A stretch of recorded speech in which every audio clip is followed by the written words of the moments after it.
Okay, we are in for a double Parsha this week. Parshas Matos-Masei, which is when put together, it's the longest Parsha by a very, very long way. There are 112 verses in the first, 132 in the second, giving us 244. So there's a lot to cover because Masei, the second Parsha, starts off with a summary of all the journeys. So there's 40 years covered in the Parsha. But let's start from Matos and see what the Torah holds in it for us. So for those watching online, if they want to follow, I'm on page 900. Sorry, we haven't got enough information for everyone here. But Vaydaber Moshe el Roshe Hamatos. Moshe speaks to the heads of the tribes. That's the name of the Parsha Matos. Livnei Yisrael, of the children of Israel, Lemor, saying, Zeh hadavar asher tzivah Hashem. This is what Hashem, this is the thing that Hashem has commanded. Excuse me. Just interesting, we haven't discussed this much, but throughout the Torah, very often when Hashem speaks to Moshe, it's Vaydaber Hashem el Moshe Lemor. Hashem spoke to Moshe, Lemor, saying, is the way it's usually translated. Wherever it says that, it means Moshe needs to say over to the Jewish people. The word Lemor tells us say over, tell them. That's why that phrase is... to them, sort of. Yeah, Lemor is to speak. Yeah. So is Vaydaber. So is, speak. This pasuk alone has got the word speech a few times in it. Except, it's an interesting lash. Vaydaber Moshe el Rosh Hamatos, Livnei Yisrael Lemor, right? Zeh hadavar. Davar means thing and word. It's both meanings. And so in this case, it means, it's talking about Asher Tzivah, the thing that Hashem commanded. In fact, Oscar chancellor add, this is the thing. So davar means both thing and word. Okay, what is it that Moshe needs to tell over to the Jewish people? Watch your mouth. The whole section of the Parsha now, this reasonably long section, is all about what we say, taking vows and oaths. Be careful what you say. We, unfortunately, in our generation, have loose lips. I think that's the expression that's used. In former times, if people said something, that's what they said and that's what they meant. And the Parsha here is telling us, when you take a vow or an oath, be careful with it. And it doesn't necessarily, we talk about a chazaka, somebody who does something 3 times, that put it into place. So if you do something, you take on, it's not really a habit yet, but if you take on and do something without even consciously taking it on, but you do something 3 times in a row, we generally say, that you've created chazaka. You've created a habit or a need to keep doing that. You can't just drop it off. So, and if we keep doing something over and over and over again, we need a way of getting out of that. And so we have, for example, before Rosh Hashanah, on every Rosh Hashanah we have a thing where everybody gets together in Shul, the morning of Erev Rosh Hashanah, and we do Hataras Nedarim, a neder, a vow. We get together and in order to be released from a vow or an oath, we need to sit before a Beis Din and say, I have said the following thing, I do the following thing, I don't believe I should be able to do, I don't want to do it anymore, I can't do it anymore, please release me from that vow. Now they can't just, if it's a specific thing, they can't just say, well, you're released. But if they can find an opening, some reason why you should not have to keep doing this thing, then you can be released. What we do on Erev Rosh Hashanah is a general thing, and most shuls, what they'll do is 3 people will sit down, somebody will stand up, read through a whole declaration. The people will then respond, the 3 dayanim, the 3 judges, people sitting and acting as judges will respond, and then the person will be permitted, in that case, all their vows will be released. But if there's something very specific that a person does, and for whatever reason they don't want to do it any longer, or they can't do it any longer, then what most people do is they go to their rabbi, discuss it with the rabbi. The rabbi will assemble a Beis Din, and I've done this many times where people have come along, the rabbi said, can we just have 3 people sitting here? This person does something, it's personal or private, they've discussed it with me, I've found an opening, I found a way to release them. We need, as a Beis Din now, to release that person that they no longer need to do it. And they go through a process. The person will say, if it's personal and private, they won't give you the details, obviously, because that's confidential between them and the rabbi. But they'll give you enough information that the rabbi has allowed them and found an opening, and therefore they want to be released from this practice, this thing they do, whatever it might be, and they get released. And it's a relatively common thing that happens. Now, what the Torah tells us is, if a married woman takes on a vow or an oath, that affects the marriage. It's a very, very limited case. Or a young daughter under bas mitzvah takes on something, the husband in the first case or the father can release her from that vow. It's a different process there. It's the day that the husband or the father hears about it, he can release her. If he sleeps on it, then it's too late. Then we have to go through the whole process of everything else. But it's really a very limited case. But the Torah goes through a whole lot of discussion as to this, and that becomes, he revokes it as opposed to nullifies it. It's slightly different terminology and obviously different process. So the message of this here, this parsha is always read in the 3 weeks. Gary, can I jump in here? No. Is that not one of the big causes of anti-Semitism, where the Yuks say that if a Jew makes a vow, he owes him money, blah, blah, blah, he can go, comes Rosh Hashanah. If you owe money to somebody, you can't get rid of it. Yeah, but they don't know. No, you can't. I mean, we've got an example, for example, if somebody gets an aliyah, and there's a mishabarach in the shul, and the person gives money. Many shuls will say that in the mishabarach they'll build in, and we say this a lot because it becomes custom. We just kind of throw these words out often, but we'll say in that mishabarach it says that I will donate bli neder X dollars. Now, by throwing in bli neder means without taking a vow, I'm not taking a neder or an oath that I'm going to give this money, but I'm going to donate the money anyway. In that case, it's almost tantamount to a waste of time saying the bli neder, because you've said the words, I'm going to give X dollars. We don't play around with that, and if you've said those things, you need to give the money. But we always say bli neder. Now, this is not something. This is something that I think I'd look at it as the flip side in terms of the way the world sees the Jewish people. In many cases, the world sees the Jewish people as being honest and fair, and most people would say Jewish people's word is their bond across history. Now, they will twist and turn and change things around, but I think in that respect, I don't see this as being anything with anti-Semitism.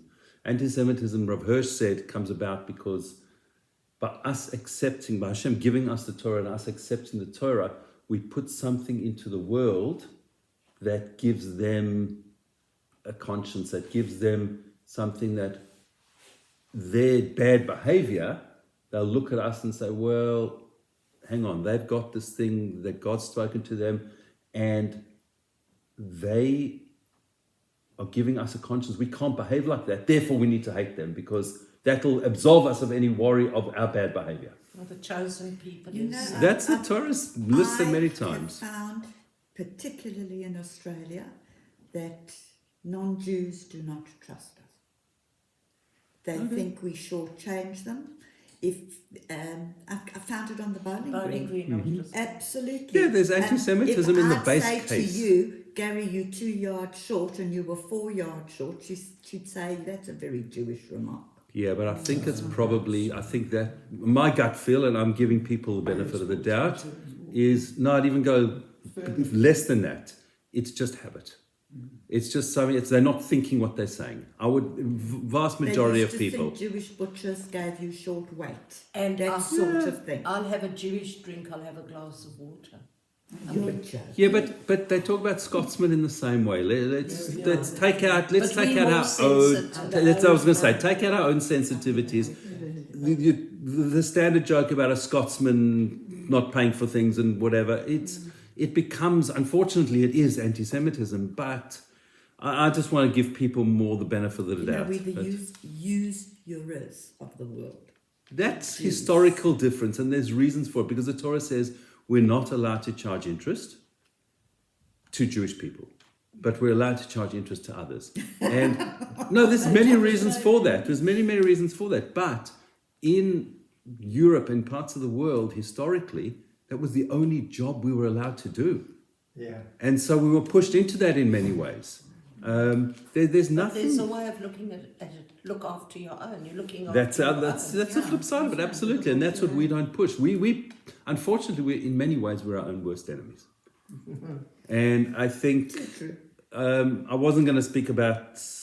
I wasn't planning and thinking of speaking about October 7, but I think, to my mind, and what I've heard from rabbis, these things I can't make up, but many of the rabbis are saying the way we behaved in the lead up to October 7 is maybe Hashem saying to us, start behaving properly within yourselves. But that was a terrible punishment. Yeah.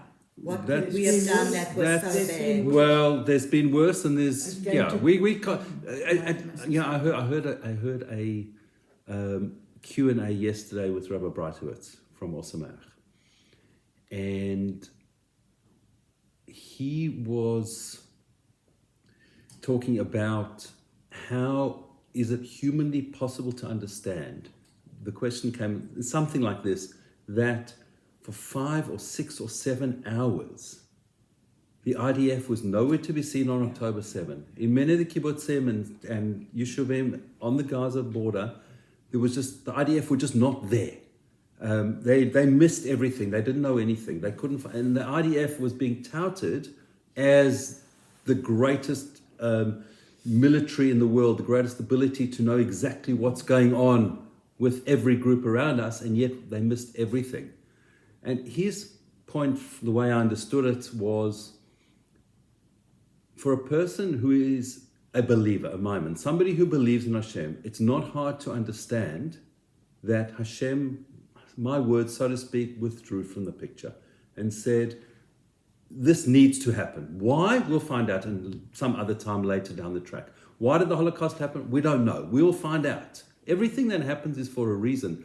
For us sitting here, it's very hard, and our job sitting here is, what can we do sitting in Melbourne? We can daven, we can daven again, and daven every single day, because we need to know that everything Hashem does is for a reason. And what we need to do is train ourselves to understand that, and then ask Hashem and plead with Hashem. Well, we'll see in the Parsha where Hashem seems to say things that seem odd.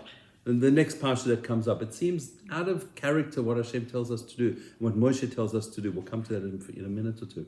But for somebody who can train themselves, it's all about training. Life is about training ourselves to act and to think in different ways. And so by understanding how does Hashem run the world, and understanding that just a little bit more, we can be more accepting of what goes on in the world. It's like anything else. If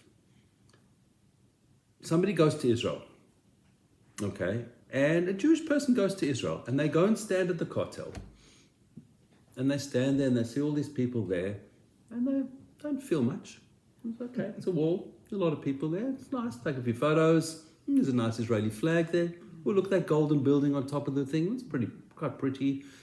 And they walk away from there and say, oh, we've just been to one of the tourist sites of the world.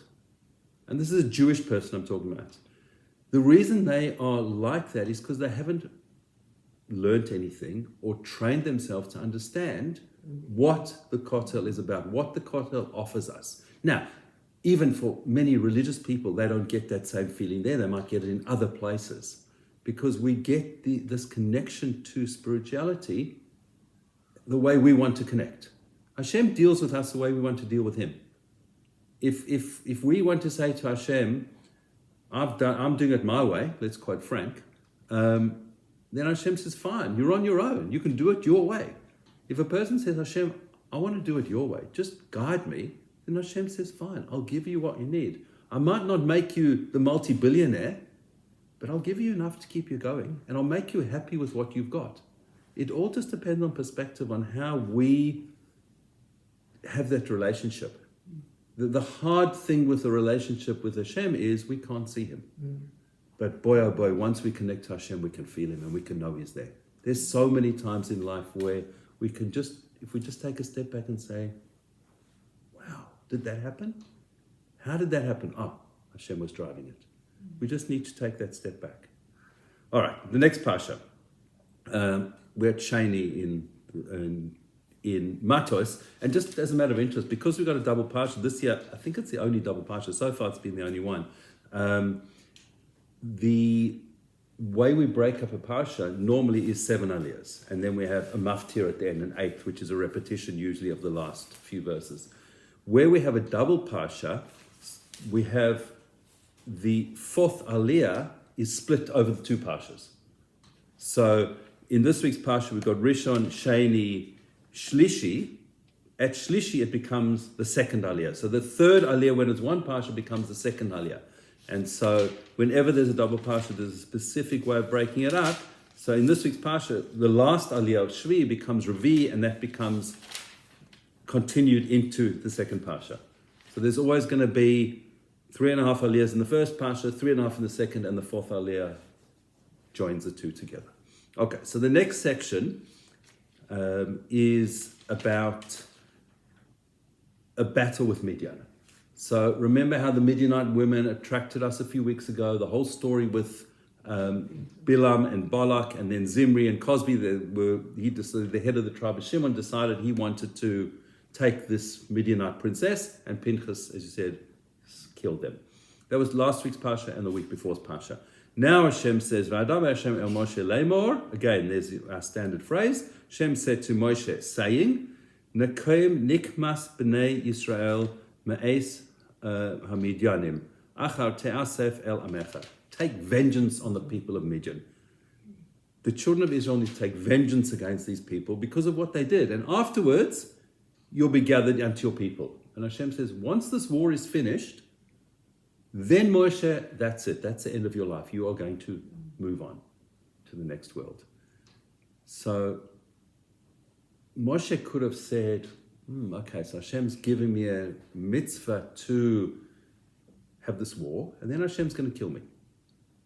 Kill maybe is a strong word. Hashem's going to take my neshama to the next world.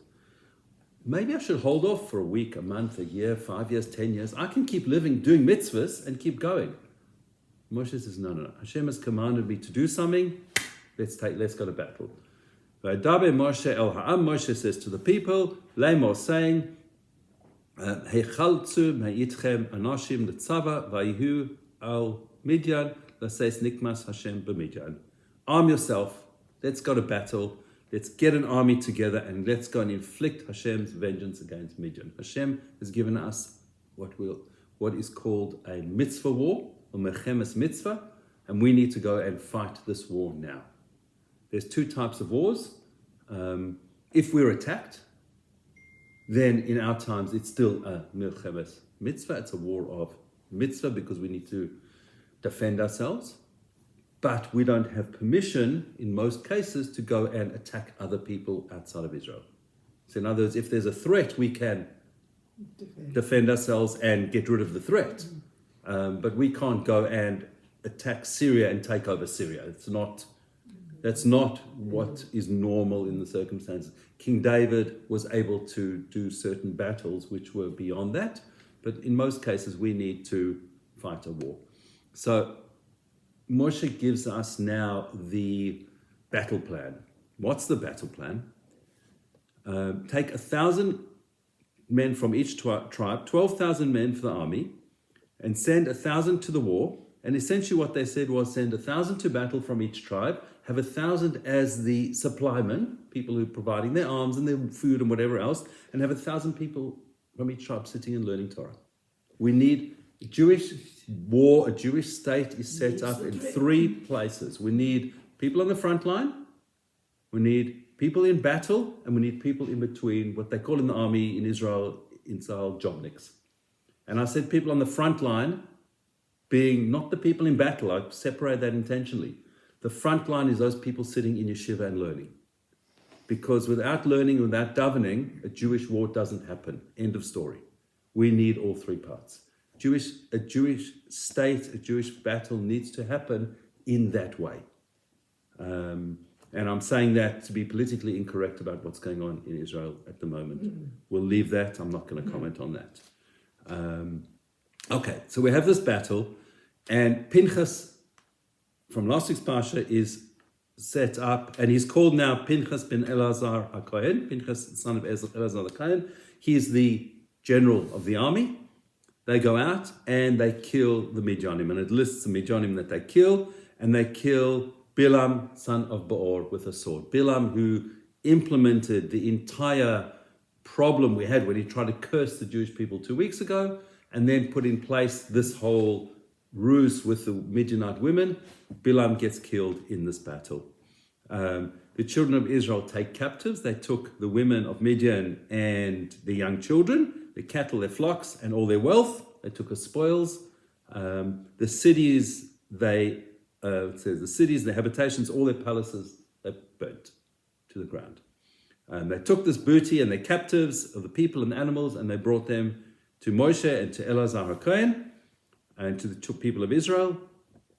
And Moshe and Elazar and the leaders went out to meet them.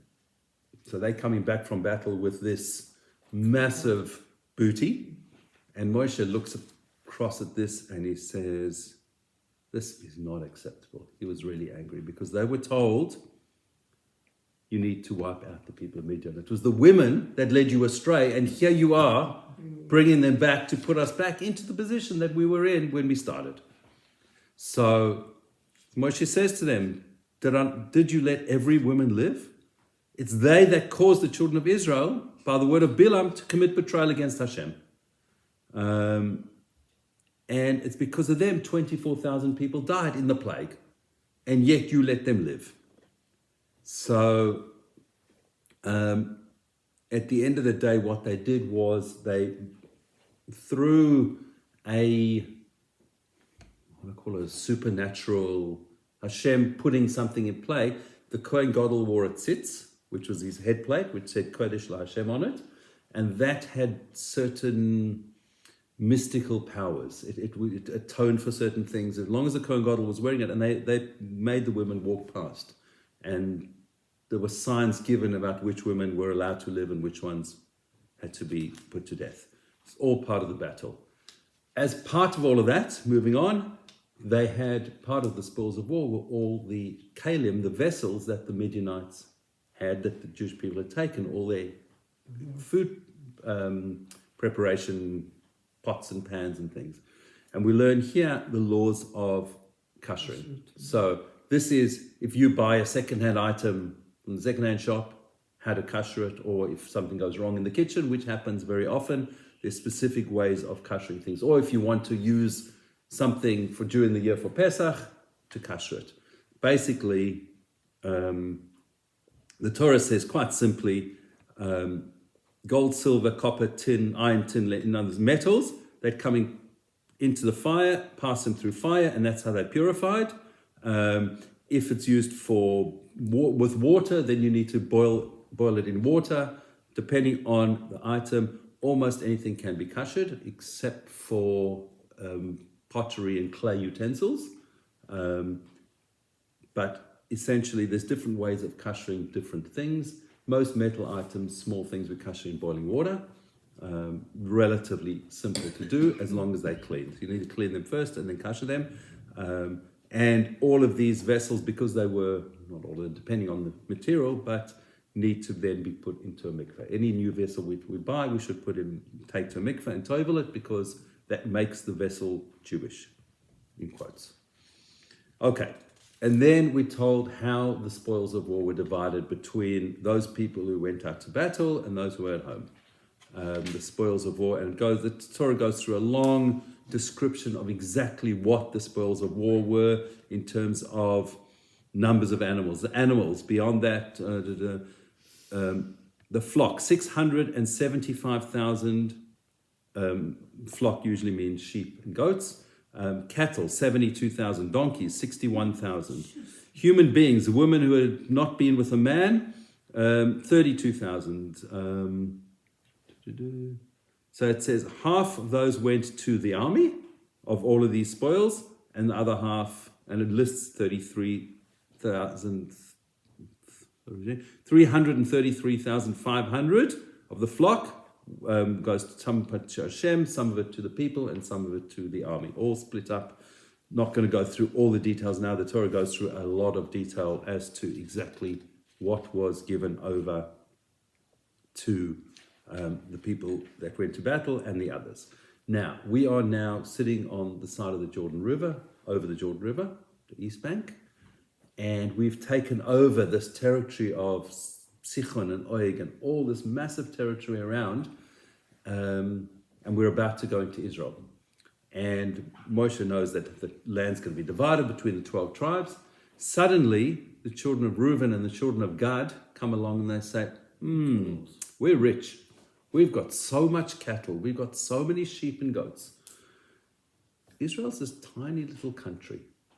We need vast expanses of land for our animals. We want to stay on this side. We don't want to go into Israel.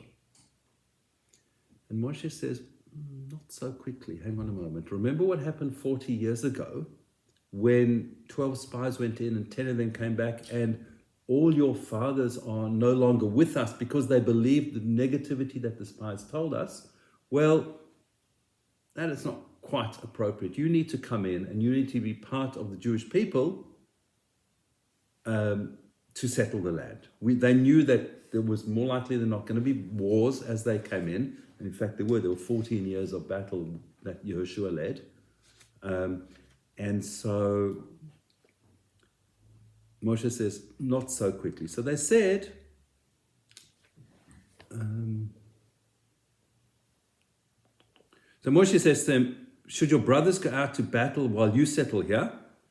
Why are you, and this is what I've just explained outside, why are you dissuading the heart of the children of Israel from crossing the land? This is what your fathers did when I sent them from Kadesh Barnea to see the land, in other words, the spies, etc. Moshe is not so happy with thing because he said, this is the land that Hashem swore to Abraham, to Yitzhak, and Yaakov, and now you don't want it. And so then they said, no, hold on a moment. We'll do the following, Moshe. We'll build pens and for our flocks and our livestock, and we'll settle them in, and then we'll build cities for our small children. Then we'll arm ourselves and we'll come and help with the fight. And Moshe said, yeah, if you do this, that's okay. Arm yourselves before Hashem for battle. Every armed man among you cross over the Jordan until you drive out your enemies. And then on the land that you conquered before Hashem, then you're going to return, and then you'll be vindicated. Hashem will accept your tefillah. But if you don't do this, you've committed a sin. This is a sin against Hashem. And he says, and the sin will encounter you. Build for yourselves, for your small children, cities for your small children, and pens for your animals and your flocks. And then do what you've said. Then you can have the land. So he flipped it. They said, we'll look after our animals and our possessions and we'll get them settled. Then we'll put something for our children in place. And then we'll come and fight. Moshe says, no. The order's wrong. Your focus is completely wrong. Look at what you have said. You've said, we've got all this, so much cattle, so many flocks. We need lands to pasture this animal. Look how rich we are. So our focus is really on our wealth. Moshe says, no. Your focus needs to be on your family. Settle your children first. That's what Hashem's given you to make sure it works. The rest of it, yes, Hashem's given it to you, but you need to do the best you can with that. You need to do better than the best with your family. Look after your family first. That's more important than your money. In other words, give to your children, don't give to yourself. No, don't say that. But maybe we should. I don't know. I'll do my best. Yeah. I know. But yeah, there's a little theme that's kind of coming out. It's not necessarily a theme, but it's a theme that I'm trying to weave through the Parsha in terms of priorities. What's important. Yeah. How do we look at what we have? How do we look at what we've got? Hashem gives us things in order to do good with it. You know, they say, whatever you keep for yourself. I hear stories of people, I don't know, I'm not a financial planner, but I don't want to touch my capital because the capital's got to stay there. So people live in a miserly kind of way and not doing the best they can because we need to spread our wealth over our lifetime. Yes, it would be nice to leave something to the kids, but at the end of the day, Hashem's going to give them what they need anyway. So spend your money wisely, but don't hold on to it, because that's what you hold on to. Well, guess what?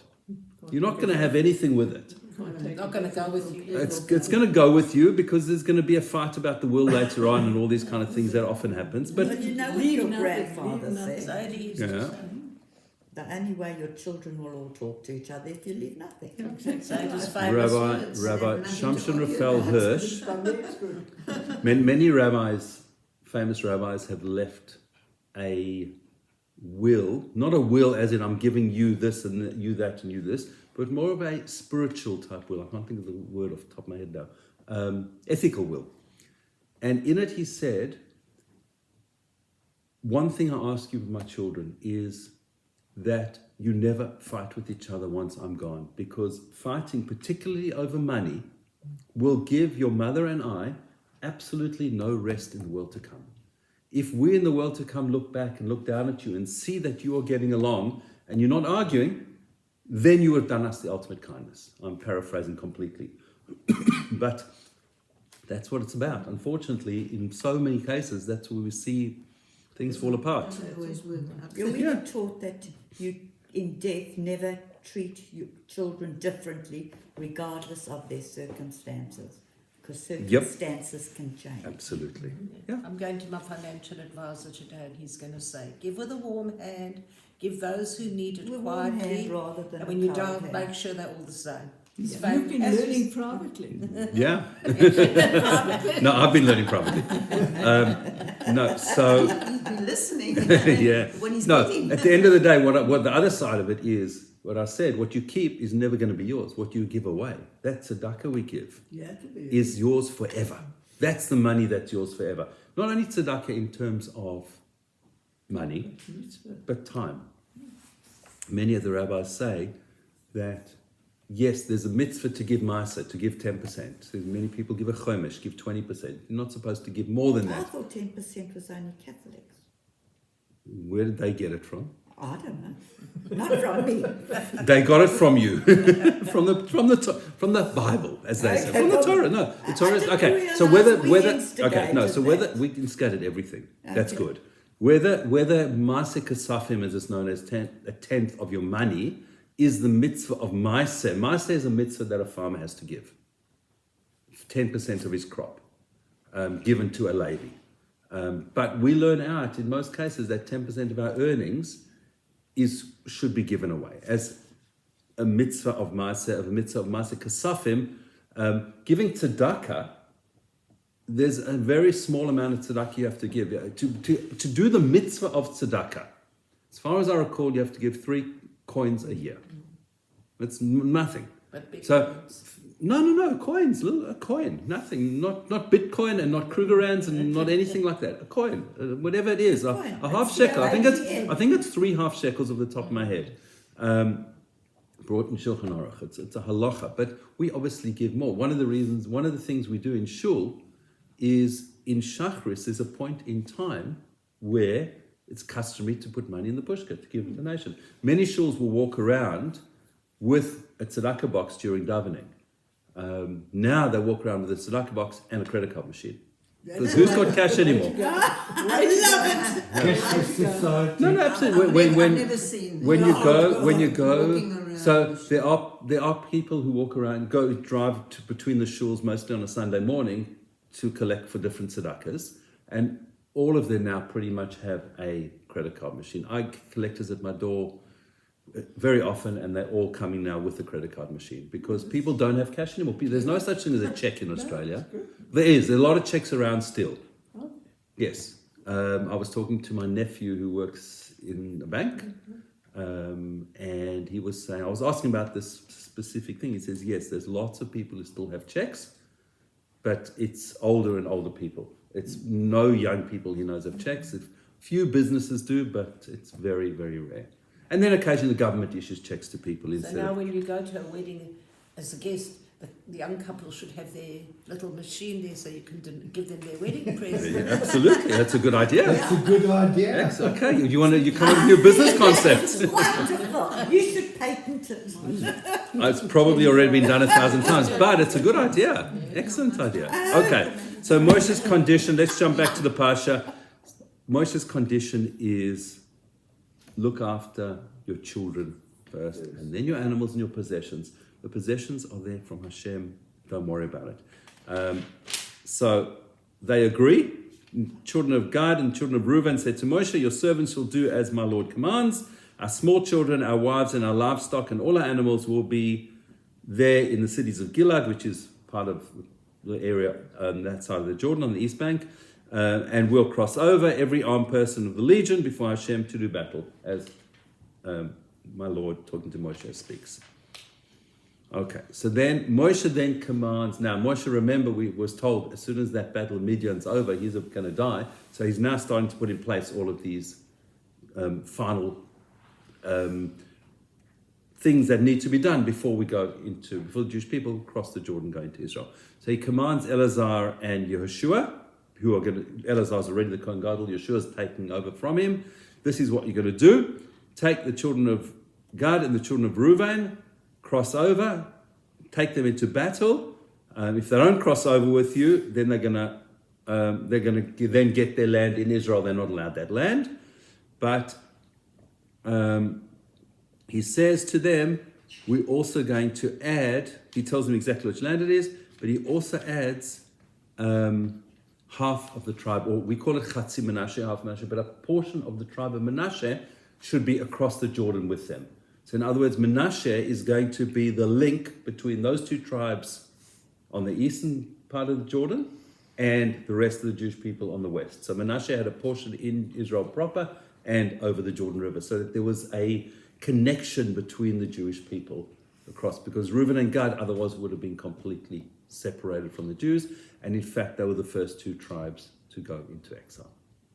So that ends, the final part of, again, another little very close connection. I heard in a shir about Rabbi Shimon Schwab, who was the rabbi of the Adas Yeshurun Shul in New York, which is the German shul, very, very Yeki shul in New York, about this last two lines of the Parsha. The Parsha says, Va'ya'er ben Menashe, halach ve'yilkod es havoisehem ve'yikra es hen chavos Ya'ir. Ya'ir, the son of Menashe, went and captured the villages, and he renamed them, and he called them Chavos Ya'ir, the villages of Ya'ir.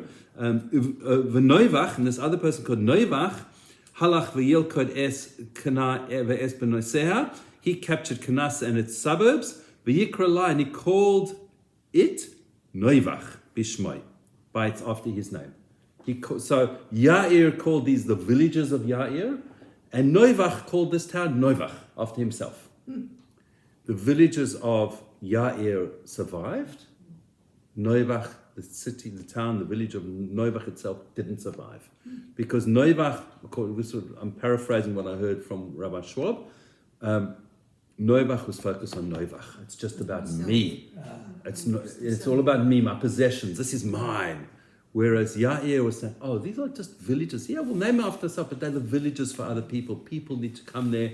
And he was focused on the growth and expansion and the positivity of it, and that's why it survived. Whereas Noivach's focused on himself, me, myself, and I. Well, unfortunately, your town didn't survive either. That ends Parshas Matos, 112 Psukim. We'll go into Maaseh. Elu Maaseh B'nai Yisrael. These are the journeys. Maaseh are journeys of B'nai Yisrael. Asher Yatzu Meretz Mitzrayim, that they went out from Mitzrayim. L'tzivoi Sam, according to their armies, their legions. B'yad Moshe v'Aaron, under the hand, or under the guidance of Moshe and Aaron. And the Torah then lists for, All the troops. yes, where are we? Up to 49 verses of where we went through the 40 years in the desert. So, sorry? A recap. It's exactly what it is. A recap, for many reasons, is brought why there's a recap. Yeah, wow. And so that one day we will know, one answer is that these are the places we went to. People might say, oh, the Jews just wandered around the desert. The wandering Jew, we all know that expression. Yeah. The Jews just wandered around for 40 years aimlessly. No. At each stop, we had a reason why we stopped there. In fact, the first 14 places were before the Torah was given. So in the first 49 days, that was moving from Egypt through the Sea of Reed, through Yam Suf, through the desert to Har Sinai. That's 14 of the 42, or 48, 42 already. 48 will come to in a few minutes. There's a 48 in the 6th Parsha as well. So the rest of them are now a period of 38 years. And of that, one place, Kadesh, they actually stayed in for 19 years. And so there's not a lot of wandering around. Most places were a year or so in most of the places. Some of it we moved quickly. But when we had set up the Mishkan, we were ready to move, it said that we moved by the order of Hashem. A fire moves us by night, or Hashem's clouds by day. We're told by the trumpets that Moshe made, this is how we're going to break camp and move. It wasn't just random, it was all very much planned. So when we look back at life, the Vilna Gaon says, all of our lives are 42 journeys. Yeah.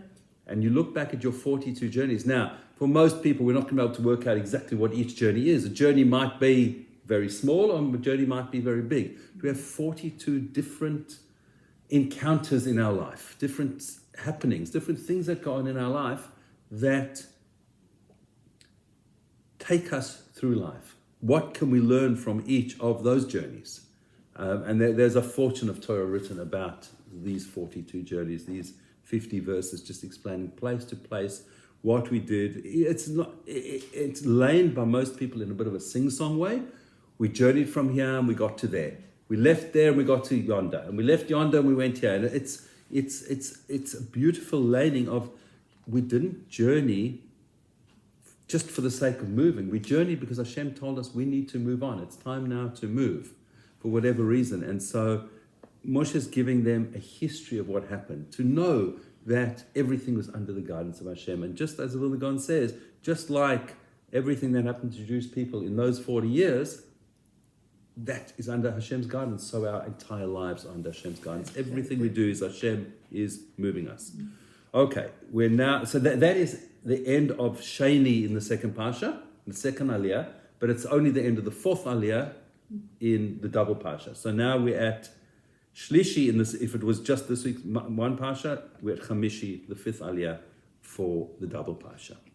Okay, and it talks about what is the land of Israel, occupying the land. Now there's the Rishonim, the rabbis who lived from about 1,000 years ago to about 500 years ago, called the Rishonim.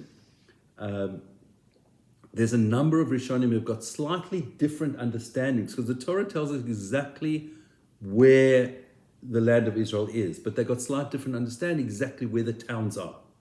And a town that was called by a name in those days is not necessarily in the exact same place as it is today. A simple example, and they're not connected directly to this, but we have a town called Bnei Brak, just outside Tel Aviv. I mean, today it's virtually a suburb of Tel Aviv. Bnei Brak was set up recently, called Bnei Brak. In the Mishnah, we speak about, in the Pesach Seder, we discussed the 5 rabbis were sitting in Bnei Brak. Right, yeah. It's not exactly the same Bnei Brak as today's Bnei Brak. It's a coastal city. It's right on the coast. Now, Bnei Brak's reasonably close to the city, but it's where Rabbi Akiva lived at the time, and that's why they were in Bnei Brak. And so it's a similar kind of thing.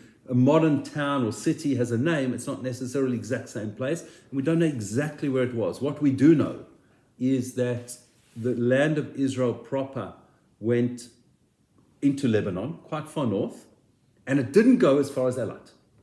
So Elat is not in the biblical land of Israel. So there are people in Elat who will keep 2 days Yom Tov. They're Israelis. They live in Israel, the state of Israel, but they don't believe that Alat was part of the biblical Israel, and therefore everything outside of biblical Israel we need to keep 2 days, and therefore they would keep 2 days in Yom Tov. Not everybody does, but there are certainly people who live there who are Israelis who do keep that. Not that many religious people in Alat, so there are not that many people keeping 2 days anyway. Okay, so the Torah then goes through all the way the land is going to be inherited. In other words, it needs to be done tribe by tribe. A big tribe needs more land than a small tribe. But it was done by a lottery. Not mentioned exactly in this week's Parsha, but Moshe gives them the guidelines for it. But Hashem essentially gave it what everybody, each person, each tribe's land was given by Hashem. Okay, so then the Torah then goes through all the boundaries and lists each part of the land of Israel. For example, Mehor Hahar, from the Mount Hor,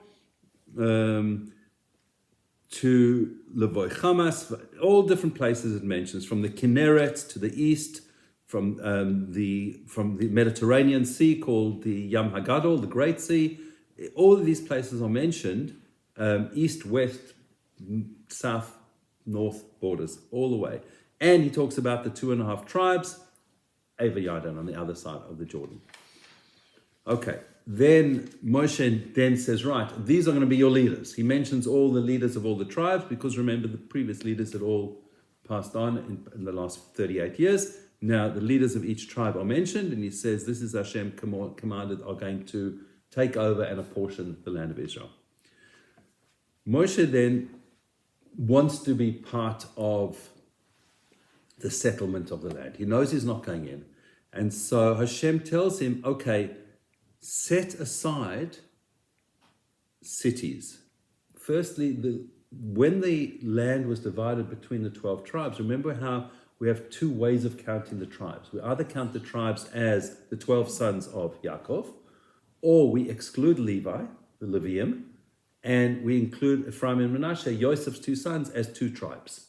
The way the land was split up was the 12 tribes excluding Levi, and the Leviim were given 6 cities of refuge and 42 other cities. They were given 48 cities around Israel. What the Torah describes is what the cities of Leviim look like. The city itself was a walled city. It had an area around it there's a dispute between some of the Rishonim exactly what. It's a dispute in a Mishnah. In fact, we learned that Mishnah yesterday morning. I taught a Mishnah about it. It was a 2,000 amas, which is about a kilometer of either open space and vineyards, or vineyards, various different opinions, but essentially you had the city surrounded by an area around the city.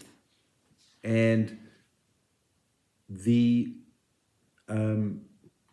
cities of the Leviim. So Moshe set aside 3 cities of refuge on the east bank of the Jordan, and there were 3 cities of refuge paralleling them, which Yeshua set aside on the west bank.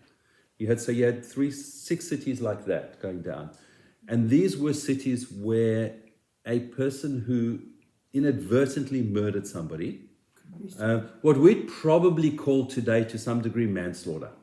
It's not completely innocent. It's not an accident, what we call an oines. It's not intentional, but the person should have known better. We've got a whole chapter in Gemara and Makos describing the different scenarios who would go to the city of refuge. The city of refuge was a place for an inadvertent murderer to flee to. And they were provided refuge there. Refuge from the relatives of the person who was murdered, because they had the right to kill that person if they didn't stay in the city of refuge. Gemara discusses this in a lot of detail, exactly the way it worked in terms of where it had to be, where it didn't have to be. And there's slight differences between the 6 cities and the 42 cities in terms of who could go to, how much refuge they would provide, and where the exact parameters. The details not really for now for a Parshas year, but there were these 48 cities that provided refuge for these inadvertent killers. The person was there in the city, so a person killed somebody. He ran to the city of refuge. He was then taken to the Beis Din, and they had a court case, and they decreed, yep, you need to go to the city of refuge. That's your punishment. He's taken to the city of refuge. In many cases, if he was a teacher, well, his students might have gone with him. Or if he was a student, maybe his teacher could come with him. In various, it wasn't just the person went there themselves in jail. They were not jailed. They were free to go around the city of refuge themselves. In the 6 cities, they were provided free accommodation. In the 42, it wasn't necessarily free. They might have had to pay something. But the relatives couldn't touch the person in there. The relative could sit right outside the city, and if that person decided, I don't know, he had a grandchild who had a bris in 2 cities away, and he wanted to go to the bris and sneak out, Again. the girl Hadam, the relative, could avenge his blood. This inadvertent murderer stayed in the city of refuge until the Kohen Gadol, who was serving in the Beis HaMikdash at the time, died. And it's like, wow, why? Where's the connection? So I'll flip back a moment. So what the mothers of the Kohen Gadol used to do, and there was often more than one Kohen Gadol at a time, because there'd be one who's serving, maybe he was incapacitated for some time, and so another one would be elevated to Kohen Gadol. The first one came back on duty, the second one was still a Kohen Gadol. So if either of them died potentially, then these murderers could be freed. But the mothers of these Kohen Gadol would go and ply these inadvertent murderers with food and gifts and things, so that they wouldn't pray that the Kohen Gadol will die so they can be freed. Which shows something very interesting. Yeah. A person who has killed somebody else inadvertently should have taken more care. We're not saying that they stood there with a gun and shot somebody, but we're saying they were climbing a ladder and the rung broke. Well, maybe they should have checked their ladder before they climbed it. Maybe they shouldn't have climbed. That we're not going into. And so they're not necessarily the murderers, the dregs of society. They could be very good, upstanding people, should have been more careful. But anybody has the ability to daven and pray. And so we see this. Here's somebody who is, I don't want to use the word in jail, but they've done something wrong. They're being punished by being secluded or put into a city of refuge. And they now daven, oh Hashem, I really need to get out of here. Can you wipe out that Kohen Gadol? So anybody's prayers Hashem listens to. That's the bottom line of it all. So the mothers then came along and said, no, we need to make sure you don't daven like that. Hashem handles everything as he needs to handle it. The Torah actually describes how a person would kill. If a person hits somebody with an iron instrument, he's a killer. In other words, if he's chopping wood in the forest, it says, and the blade came off the axe, and that blade went flying, and the Torah learns out, depends if he was an upward stroke or a downward stroke, where he should have had more care. It's very complicated, but fascinating Gemara to learn. Could have been a drunken brawl. Could have been an accident. Now, a drunken brawl is wouldn't probably not fall into this, because that's, if a person puts himself into a drunken state, then they, beyond taking that inadvertence, that's kind of getting to a point where Hashem's going to handle him. What we need to know, and what I take out from all of these punishments in the Torah, we see a lot of people get off scot-free, apparently. So there are cases where people killed, but in order to be sentenced by a Beis Din for actual murder, person stood there with a gun and shot somebody intentionally, premeditated murder. In order to be found guilty, and there is a death penalty attached to that, there needed to be 2 witnesses who warned the person, don't do this. And many of our punishments are like that. If you do this Avera, if you sin in this way, your punishment will be this. And there's a whole formula, again in Makkas as well, and in Sanhedrin, as to what we need to, how we warn the person, how we what we need to tell them, how long the warning is in play for. I can't warn somebody today and they're going to kill someone in 6 weeks' time. That warning is not relevant. It needs to be there and then. If those witnesses come along and the witnesses are cross-examined and there's details given and their stories corroborate and the person is found guilty, then the person can be executed. So there's a whole lot that needs to go through in order for somebody to be executed. The Gemara says that a Beis Din that executes somebody every 7 years is known as a killing Beis Din. Then it says, no, there's another opinion that says a Beis Din that executes every 70 years is a killing Beis Din. In other words, it's very, very hard to execute somebody. So they Find don't somebody believe in guilty. capital punishment. Do believe the Torah gives us capital punishment. We find every way possible to find somebody innocent. In fact, We look for an it's a excuse flip. not to kill him. It's a flip side of Western justice. In a jury now, you need a jury that's unanimous. If we had a Beis Din 23 judges, and all 23 judges said the person's guilty, they walk off scot-free. There's got to be at least one person there that can see, Stick up for them. not stick up for them, but can Sees see doubt. that There's that element there's of some doubt there. Yes, and if it's 12-11, they need to deliberate to either get to. You need a majority of 2, which means 3 because you can't have 2 out of 23. So it would be 13-10 then. So it's very prescriptive as to who can be killed for various areas. There's not a huge number of sins that are subject to death penalty, but there are a number. But if a person did kill, but the Beis Din couldn't find them guilty, they don't get off scot-free. Hashem handles that person. You know, it's the flip side of it for an inadvertent killer. If we look at that side of it, why did the person climbing up the ladder fall down from the ladder because the rung broke and land on somebody else and kill them? That's the scenario. Because there's somebody else who died. Himself might have been an inadvertent killer, and that was Hashem's way of punishing that person. Because everything in the world happens midah keneged midah, measure for measure. Everything Hashem. We don't see it, we don't understand it. But when we get to the next world, we'll look back and say, that's why so-and-so is like this, and that's why that one's there, because it's flipped around. It says in the next world, those people who were on top in this world are not necessarily on top in the next world. They might not have been nice people. You know, one of the reason why the second temple was destroyed. 3 weeks, we're in the middle of 3 weeks now. Last week we spoke a little bit about the introduction, about Shiva Asabatamas, but the reason the temple was destroyed, the second temple, was what we call sinas chinam, baseless hatred. Baseless hatred comes about because one Jew doesn't like the look of another Jew's face, or car, or whatever. Just no reason whatsoever. And that's really what happened leading up to October 7. There was just baseless hatred. It flipped and became baseless love on October 8. There's no question about that. But baseless hatred, a lot of what happens there is the way we speak. Because we'll undermine another person. We'll speak Lashon Hara about other people. We'll drag other people down, mostly because of jealousy.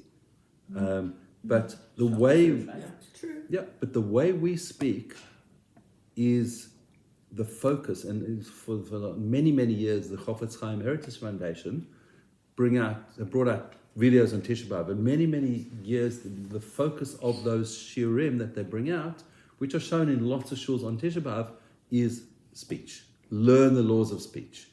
Chofetz Chaim basically took all the laws of speech and condensed them into Sefer Chofetz Chaim and a few other Shmiras Halosh and some other books that he wrote. He brought all of those laws down to one halachic work because they are all over the Torah, all over the Gemara, across different places. He just pulled it all together in one. And so one of his students, the late Manchester Rosh Hashiva, Rav Segal Zatzal, took Sefer Chofetz Chaim and put it into a daily learning schedule, that you learn a piece of it every single day. And he pushed, people would go and visit him and they'd say, Rabbi, I'm having problems with XYZ, can you help me? And he'd say, his standard answer apparently was, have you learned Chofetz Chaim today? Have you learned your Chofetz Chaim today? You learn that, your problems go away, don't worry. You learn how to talk properly to people.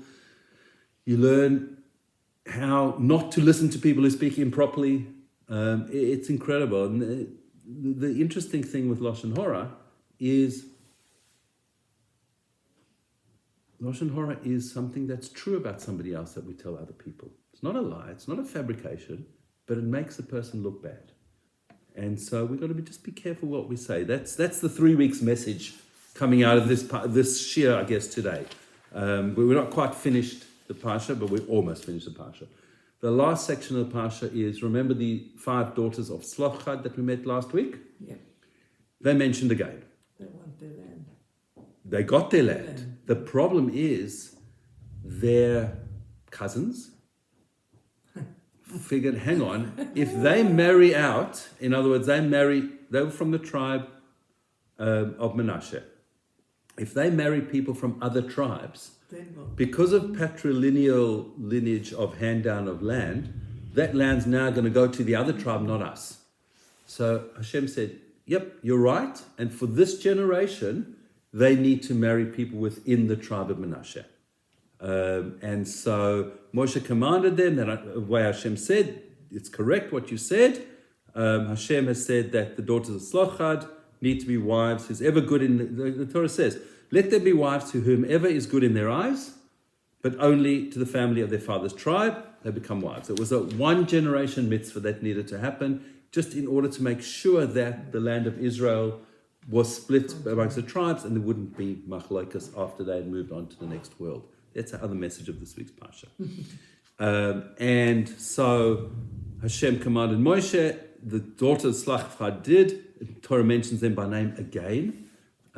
Interestingly enough, each time the Torah mentions them, I think it's 3 times, it's only once there, the order is flipped. There are different orders given to what, sometimes by age, sometimes by greatness, but it's the rabbis learn out exactly why it's mentioned in a different order each time. But it's 3 times that the daughters of Slochad are mentioned.